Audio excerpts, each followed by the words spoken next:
예, 이재명 대표가 이낙연 전 대표의 장인상 빈소를 찾았습니다. 뭐 여러 의미가 있을 수 있겠죠. 왜냐하면 이재명 대표가 사법 리스크로 여러 위기인 상황에서 이낙연 전 대표가 일부에서는 대안으로 계속 거론이 되었기 때문에 두 사람의 만남이 주목을 받았는데요. 어제 장면 주희가 준비했습니다. 오늘 대회에 여러 가지 정치적인 해석이 있는데요. 직접 한 말씀만 좀 부탁드립니다. 조문 오신 거니까요. 네. 여기 앞에서 한 말씀 부탁드립니다.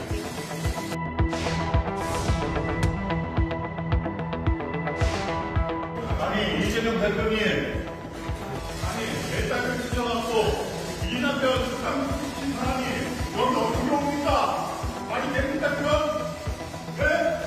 여기 어떻게 그냥 닦고 그걸 오는 거야? 그 정직하게 한다 정직하게.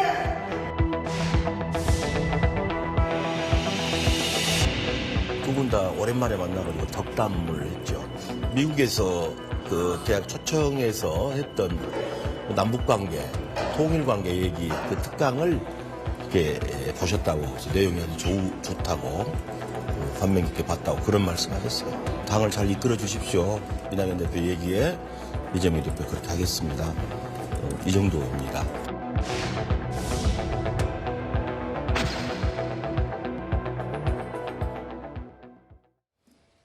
일 년이 넘었군요. 두 사람이 만난 지가. 특강 내용이 참 좋았다.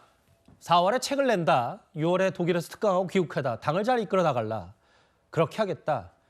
뭐 오고 가는 덕담은 있었고 근데 두 사람이 안 나오면 당연히 주목될 수밖에 없고요. 네. 그러니까 뭐 장인상을 이렇게 맞아서 이제 이낙연 전 대표가 그 일시 귀국을 한 거기 때문에 정치적 의미를 크게 부여하기는 좀 어려운 상황입니다. 그럼에도 불구하고 시점이 참 미묘하기 때문에 이 주목을 많이 받고 있는 것 같습니다.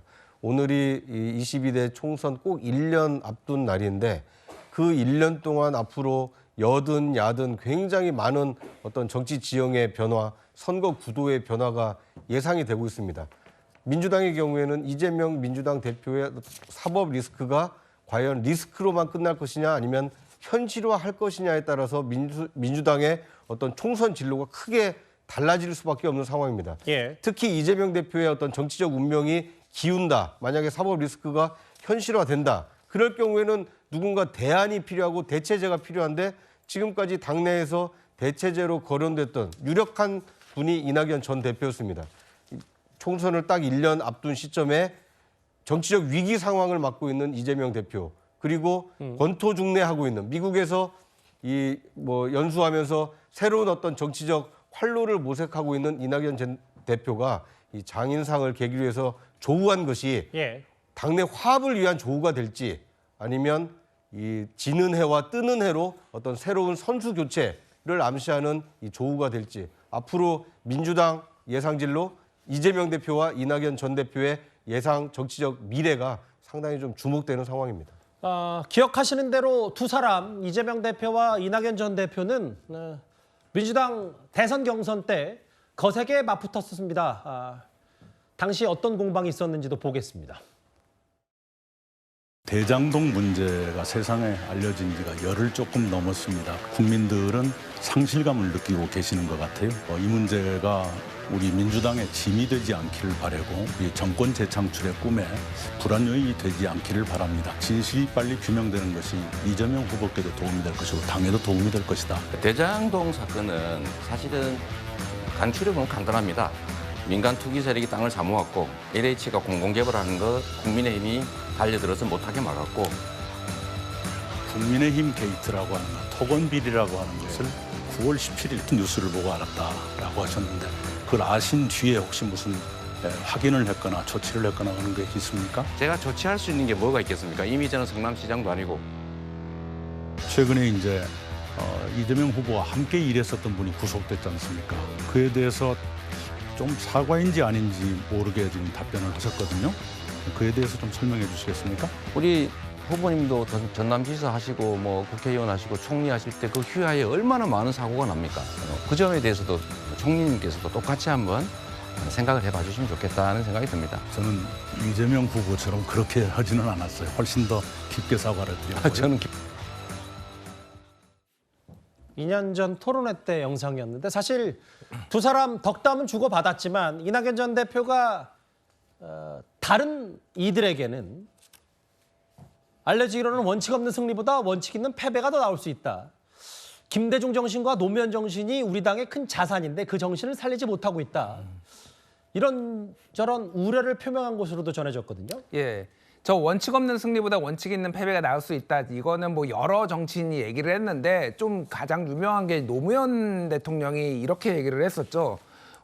최선은 원칙 있는 승리고 두 번째는 원칙 있는 패배고 예. 최악은 원칙 없는 패배다. 그래서 이제 그런 원칙을 지키는 거 중요하다라고 얘기를 했는데 재밌는 게 제가 검색을 해보니까 2021년 6월 22일에 이재명 당시 경기도지사가 정확하게 이렇게 얘기했어요. 원칙 없는 승리보다 원칙 있는 패배가 낫다고. 이게 경선 연기론, 코로나 때문에 경선을 연기해야 된다라고 했을 때 누구의 유불리를 따지기보다는 본인이 그렇게 원칙을 지키겠다 뭐 이렇게 얘기를 하면서 그 얘기를 했거든요. 그래서 많이 그냥 인용을 하는 것 같습니다. 그래서 본인이 원칙을 지키는 사람이다라고 강조를 할 때 저 워딩을 이제 많이 쓰는 것 같고요. 그리고 지금 통합과 어떤 포용 이런 것들이 지금 당에서 좀 잘 안 되고 있다라고 이낙연 대표는 좀 보시는 것 같아요. 예. 그래서 그 부분은 이제 소위 말해서 이제 강성 지지자 개딸 논쟁 여러 수박 논쟁이라고 하죠. 뭐 그런 것들 포함해서 여러 가지 당이 좀 어려운 것들에 대해서 좀 일침을 놓는 그런 말을 한 게 아닌가 그렇게 보여집니다. 김대중 정신과 노무현 정신 그걸 살리지 못하고 있다. 뭐 다소 뼈 있는 말 아니냐는 해석이 많죠. 그런데 공교롭게도 이낙연 전 대표가 장인상으로 일시 귀국한 이 시점에 이낙연계의 싱크탱크인 연대와 공생, 이 싱크탱크 주관으로 오늘 비명계 토론이 있었습니다.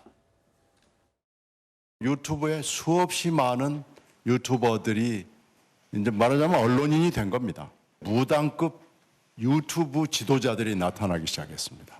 새로운 정치입니다. 무당급 유튜버들하고 팬덤하고 가짜 뉴스하고 그리고 저질 지도자들하고 결합이 되어 있는 겁니다. 이거 끊어내야 됩니다.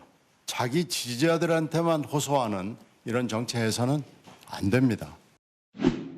태극기와 개딸로 상징되는 이런 극단적인 팬덤 정치, 이것이 저는 우리 한국의 이 민주주의의 현주소인데 굉장히 위험한 상황이라고 이렇게 생각하고 있습니다. 신경민 전 의원, 유튜브와 팬덤 그리고 저질 지도자 이런 사람들을 선동하는 지도자에게 국회의원들에게 맡길 수 없다 했고 개딸 얘기를 또 홍영표 의원이 물론 뭐 태극기 부대 얘기도 했지만 오늘 이 시점과 맞물려서 또 여러 해석이 나오거든요. 비명계 모임에 대해서. 그렇죠. 그러니까 그 장인상에 조문을 했다라는 그 단순한 사건으로 보고야 되는 건데 그러지만은 못하는 게 이제 시점의 미묘함이 있고요. 그다음에 아까 앞서서 이야기 나왔습니다만 지금 민주당의 향후 진로와 관련해서 친명계와 친낙계라고 하는 그 계보 간의 갈등이 아니라 그걸 넘어서서 이재명 대표 사법 리스크가 실제로 현실화됐을 때 이후에 당의 진로와 당의 운명을 어떻게 할 것인가를 놓고 예. 당연히 서로 간의 생각과 노선과 방향이 다를 수밖에 없습니다. 이제 그런 맥락에서 본다면 지금 이낙연 전 대표를 지지하는 그룹에서 오늘 공교롭게 가졌던 저 세미나에서 저런 문제의식들이 공유되고 있는 거 아니겠습니까? 그렇다면 실제로 6월 달에 지금 귀국 예정으로 돼 있는데 6월에 귀국했던 시점에 만약에 선거법 위반의 1심 판결이라도 나오든지 아니면 정진상 김용 부원장 같은 최측근의 1심 유죄 판결이 나올 경우에 그때 당시에 쓰나미처럼 몰려올 민주당 내 향후 진로에 대한 서로 간에 다른 이야기가 나왔을 때 적어도 친명계에 대항해서 친낙계 그룹에서 어떤 생각으로 어떻게 대안을 제시할지는 사실은 제가 볼 때는 불을 보듯 뻔합니다. 예. 단지 그것이 지금 수면 아래 잠복했을 뿐이고 이번에 조문으로 왔던 것은 그 수면 위로 아직 올라오기에는 지금 성급한 상황이기 때문에 지금 감춰져 있는 것이지 저는 6월 달 들어오고 이재명 대표 1심 판결 정도가 나왔을 때는 저는 피할 수 없는 저런 싸움이 있을 거라고 생각합니다. 개딸 팬덤 정치 비판했습니다. 오늘 이 비명계 토론회에서.